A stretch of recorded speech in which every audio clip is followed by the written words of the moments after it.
Hi guys, this is Professor Sai. I'm the Chairman and CEO of the XDT Group of Companies, composed of the following corporations and companies. Number 1, XDT and Company Incorporated.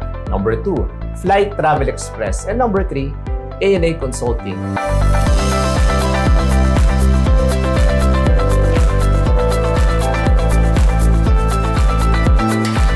Our vision is to become the preferred global business solutions partner of micro, small, and medium enterprises, including professionals such as financial advisors, brokers, salespersons, and even freelancers.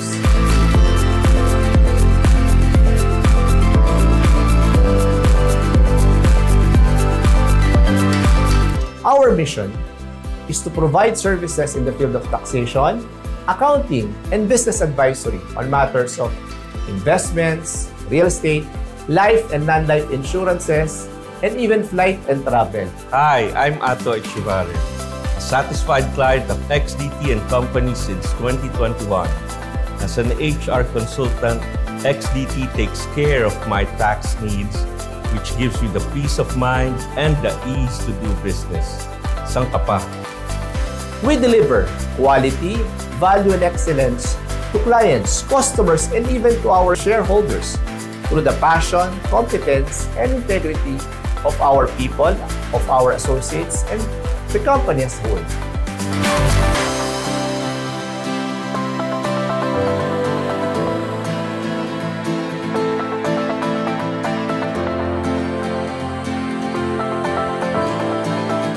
Here at XDT, we help you grow your business.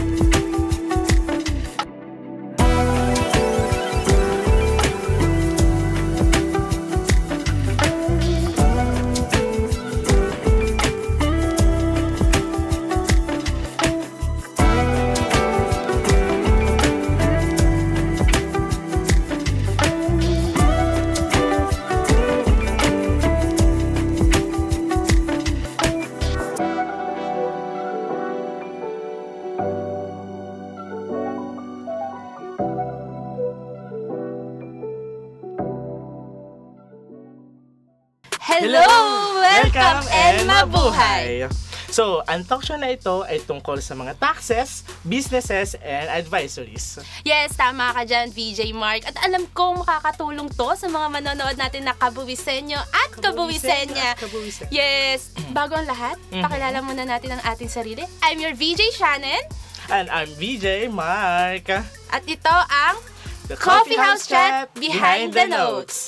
Bakit nga ba Behind the Notes, VJ Mark? Behind the Notes. So, parang siyang libro na cover page pa lang nakikita natin, babasahin natin, pero yung nilalaman nito, hindi pa natin alam ang lahat. Kasi hindi pa natin nababasa or hindi pa natin nalalaman. So, sa episode na to, sa segment na to, ipapaalam namin sa inyo at tatalakayin natin ang iba't ibang processing, iba't ibang taxes na makakatulong sa inyong mga kabuwisenyo at kabuwisenya. Yes, tama ka dyan, VJ Mark. Pero alam mo ba, bumalik na lang ang Coffee House Chat after 2 years. Pero magti 3 years na siya na tong December. At isang malaking karangalan na naging host na ako ngayon ng Coffee House Chat. Yes. Dati ay guest lang naman nila ako dito. So, bago ang lahat, VJ Mark, pakilala mo na ang guest natin ngayon. Okay, ipapakilala ko ng aming guest. So, kilalang tax associate ito sa loob ng trabaho bilang Mami A. 5 taon na pagsaserbisyo sa kumpanya sa kasalukuyan at may 2 anak na pinag-aaral at breadwinner ng kanilang pamilya. Nagsimula bilang isang OJT sa isang tax firm na ngayon ay employee na ng XDT and Company Inc. Naging Employee of the Year taong 2019. Let's all welcome Ms. Zarny Dalute! Yay! So, ayan, anting introduction lang po, Mami A, about yourself po. Okay. Bago ang lahat, bago ako mag-introduce sa aking sarili, gusto ko muna magpasalamat sa mainit na pagpapakilala sa akin dito sa Coffee House Chat. Yes. Behind the Notes. Yes. Thank you, Mami. Yes. Ngayon, ay ipapakilala ko ang aking sarili. Ako si Zarny, kilala sa pangalan na Mami A sa aming opisina sa XDT and Company Inc. Isa akong tax associate mula 2018 hanggang 2000 to the present pala, sorry. Then ako din po ang mga hinahandle ko is 126 na clients, and ako ang nag-handle ng mga accounts sila ng filing, taxing, encoding, sorting, and client engagement, and lahat ng tungkol sa BIR po nila. Grabe, ang bongga pala nun, sis. Di mo kinaya yon. Pero gusto ko munang kamustahin si Mami A kasi, oo pala sis, kwento ko lang sa inyo mga kabuwisenyo at kabuwisenya. OJT po nila ako before 2019. At isa si Mami A na nagturo sa akin about sa filing. And isang malaking karangalan din ngayon na marami akong natutunan sa kanya. So, siguro sis, dapat na natin siyang tanungin regarding sa ginagawa niya. Kung ano ba yung ginagawa niya sa opisina na dapat din sigurong malaman ng ating mga kabuwisenyo at kabuwisenya. Tama yan, VJ Shannon. Kaya't simulan na po natin ang ating talahayan. Okay, so Mami A, question lang po. So kunwari ako may business ako. After ko po registration, ano po yung next step na dapat kong gawin? Okay, good question, Shannon. No? Ang next gagawin natin doon, or next step, is yung filing na po ng BIR taxes sa BIR offline. Then, after po natin ma-file ito ay susunod na po ang pag-update natin sa books of accounts. Update po ng books and accounts. Yes.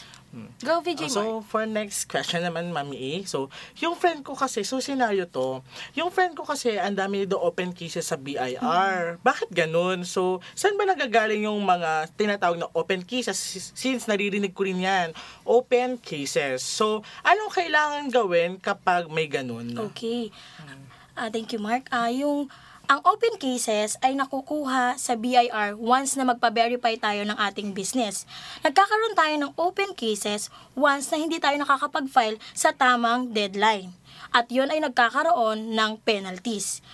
Para ma-comply ito or ma-close ang open cases, need natin i-comply kung nakapag-file tayo ng returns, ipapakita lang sa BIR, then ipapakita po natin, sasubmit sa kanila para ma-close nila doon sa open cases. At wala na tayong maging open case. Kung hindi naman po tayo nakapag-file, lalabas pa din po ito na open cases. At yun ang need nating i-file and bayaran ang penalty para ma-close. So, kailangan pala, VJ Mark, nagpa-file tayo. Yes. Para hindi tayo magkaroon ng open cases. Open case. Maiwasan. So, Mami A, ano naman ang pinagkaiba ng 8% rate sa graduated rates? Okay.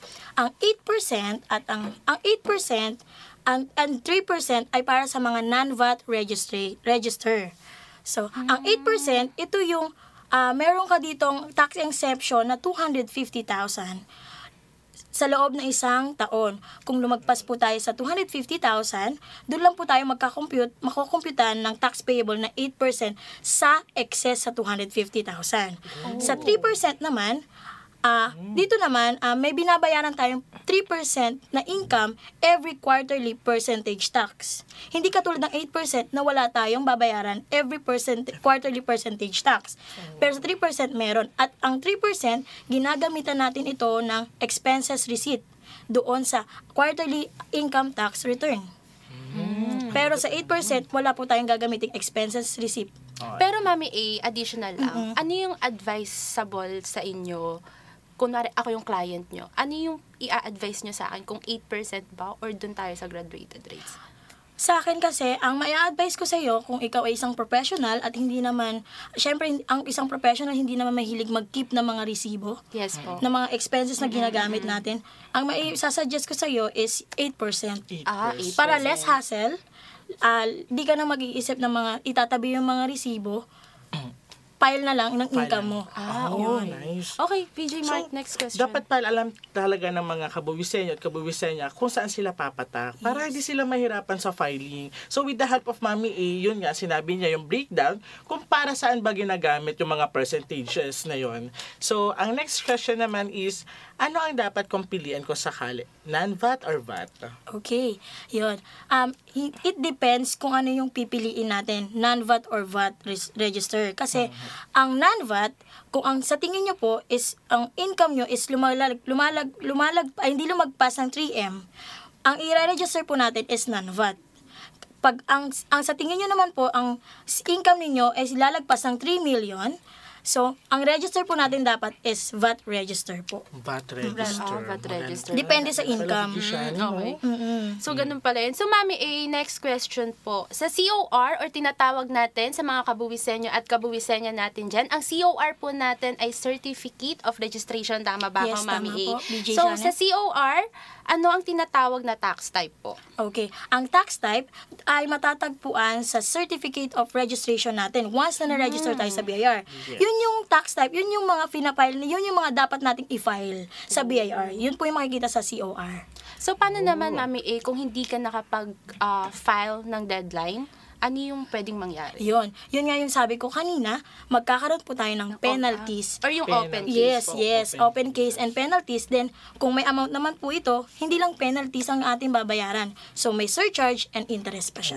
So, yun nga pala, mga kabubisenyo at bubisenyo, ayun pala tinatawag na open cases on penalty. Pag late filing tayo. So, kaya hanggat maaga pa, i-check nyo na ang inyong BIR para magpa-likimalit para maiwasan natin ang open cases. Okay, BJ Mark, next question. So, ang next question is, ano po ang withholding expanded? Okay. Ang withholding expanded ay yun yung mga wini-withhold sa atin or ng isang payee sa payor para mabawasan ang kanilang babayaran, but we need to declare sa BIR ang binawas natin sa mga payee. Yun po yung katulad ng rental, services, and purchases. Eh, Mami Of A, ano goods. naman po yung withholding compensation? Yun. Ang withholding compensation naman, yun yung mga binabayaran ng empleyado na tax due. Yun po yung binabayaran natin ng lahat ng empleyado ng isang company na may tax due. Yun po yung withholding compensation. Withholding compensation. So, alam nyo na, mga kabuwisenyo, buwisenya, alam nyo na ang pagkakaiba ng with expanded tsaka compensation, Yes. guys. Okay. So, ang next question po is, ano ang difference ng 2550Q and 2551Q? Yan yung kaninang sinasabi nyo na tax type. Yan ang klase ng tax type. 2550Q and 2551Q. Tawag dyan is tax type. Tax type. Ang 2550Q ay ginagamit para sa mga VAT register. Ito ang ibig sabihin nito is quarterly VAT return. Then, ang 2551Q is para naman sa mga non-VAT register. Ito naman yung quarterly percentage tax. Quarterly percentage tax. Eh, Mami A, ano naman po yung ibig sabihin ng EBIR form? Okay. Ang EBIR form naman ay matatagpuan sa BIR website. Pwede nyo po itong i-download through your PC or kahit ano pong gamit nyo or laptop, pwede nyo po i-download yun. Doon po tayo nagpa-file ng mga offline forms ng BIR. Oo, okay. So, dun pala siya nakukuha. Yes. Oh, okay. Available ba to sa lahat ng desktop or sa Apple? Yan. Sa Apple, sad to say, ang Apple hindi talaga siya nare-recommend pa, hindi siya recommended para sa EBIR kasi hindi pa ano yung system ng BIR para sa Apple. Okay. Pero sana hopefully soon Oo, meron, no? yes. Para mas madali din sa iba. Yung mga Apple seniorism. Okay. Para hindi sila mahirapan sa pagpa-file nito sa at maka-access sa EBIR form. So, ang next question is, ano ang EFPS po? Okay. Ang EFPS naman, yan yung Electronic Filing System ng BIR. Ang EFPS ay para sa mga top taxpayer po.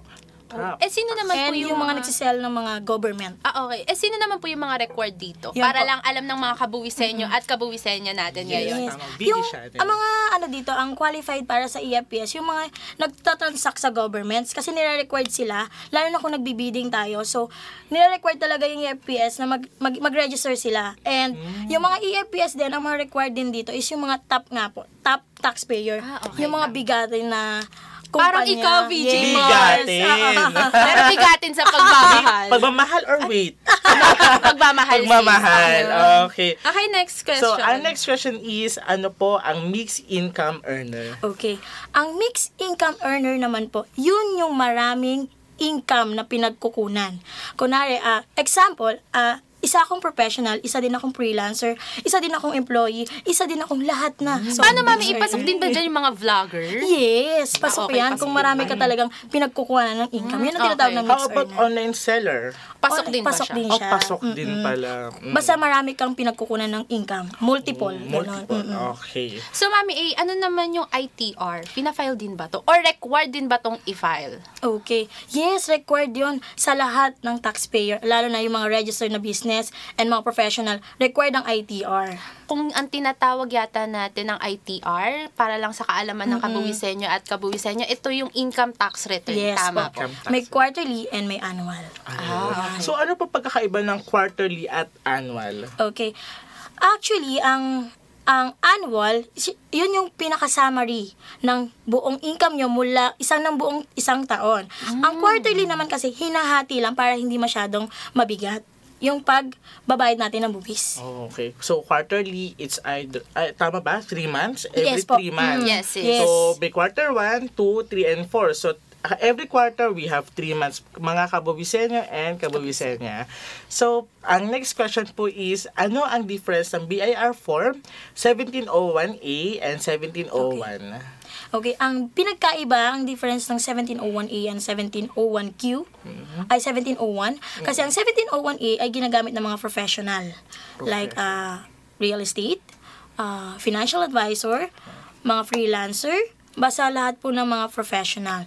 Pero po, ang 1701 naman po, yun po yung ginagamit ng mga also business na individual, like sole proprietor, and mixed earner income. Oh, okay. So, Mami A, meron tayong tinatawag na 1701 and 1702.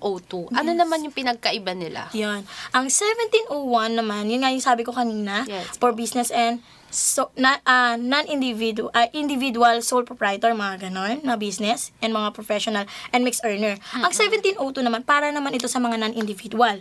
Ang non-individual, like corporation, partnership, and one-person corporation. Oh, okay. Akala ko kasi ang pagkakaiba, number lang, Oo, 2. pwede. No, sis, iba yun. Mali pala, Yes, DJ mali sa yun, akin. DJ Mark. So ngayon, bago tayo matapos, siguro kailangan bigyan ni Mami A ng ang mga kabuwisenyo at kabuwisenyo natin ng tips or advice para pagdating sa pag-filing. At syempre, Mami A, kung may mga gusto kang pasalamatan, or kung gusto mo silang i-invite, or saan ka ba nila pwedeng makontak regarding sa filing? Yan. Go, Mami Yes. A. Hello mga kabusenyo and kabusenya. Pwede nyo akong makita sa aming page na Business Unit 1, XDTN Company Inc. And pwede nyo rin po kaming kontakin sa pamamagitan po ni Coach Ayet and ng Coffee House Chat, and then yung XDTN Company Inc. Doon nyo po kami pwede makontak. And ang magiging tips ko po sa lahat ng mga taxpayer or kabusenyo at kabusenya, lagi po tayong magpa-file even though na wala po tayong transaction para iwas open cases! Yes, Yay! winner! Iwas open cases! Yes, winner yun, Winner DJ yun. Mark. Ayun yung, siguro ngayong araw, yun yung word na tatatak. Open cases. Okay. So, yun. Go, VJ Mark. So, again, maraming salamat, Mami A, sa isang malaking tulong sa mga kabuwisenyo natin dyan na ang kahalagahan para at malalaman natin kung ano ba ang kahalagahan ng pagre-register. Hindi pala tayo basta-basta na lang nag-work. Kailangan alam natin kung paano mag-file ng tax. Kung nahihirapan kayo, nandito si Mami A. So, ayan guys, mga kabuwisenyo at kabuwisenyo, huwag nyo pong kalimutan i-follow, i-like, i-share, i-subscribe, at click the button bell The para button naman bell. ma-notify kayo sa lahat ng aming episode. So, go, VJ Tama ka Mark. dyan, VJ Shannon. Hindi lang businesses, kundi professional din yan. So, bawat hakbang ng inyong financial journey, tandaan na ang buwis ay bahagi ng paglago ng ating bansa. Ito ay hindi lamang simpleng obligasyon, kundi isang oportunidad na mapanatili ang ating ekonomiya sa tamang desisyon. Kaya't huwag kang matakot, buwisenyo at buwisenya. Kaya naman, kami ay narito upang gabayan ka sa paglalakbay na ito. Isang hakbang, isang bayad, at isang tagumpay sa pag-asenso. I'm your VJ Shannon. And I'm your VJ Mark. At ito ang Coffee House Chat Behind the Notes. Yes, thank you, Mami. Thank you, Mami A.